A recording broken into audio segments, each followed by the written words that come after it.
how to set up your Skyglass Gen 2. Now that you've got your Skyglass, follow these steps to get set up. You'll need 2 people to set up your Skyglass TV. Take the TV stand and lay it flat on the floor. Use the sticker on the back of the stand to orient it correctly. Place the metal rods into the top of the stand and push them outward to lock into place.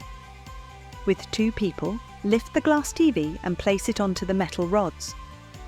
There are arrows on the back of the TV to help you. Position your Skyglass TV in your room and plug it into the main socket. Your Skyglass will automatically turn itself on. You can then follow the on-screen instructions. For more information, go to sky.com/set-up-glass.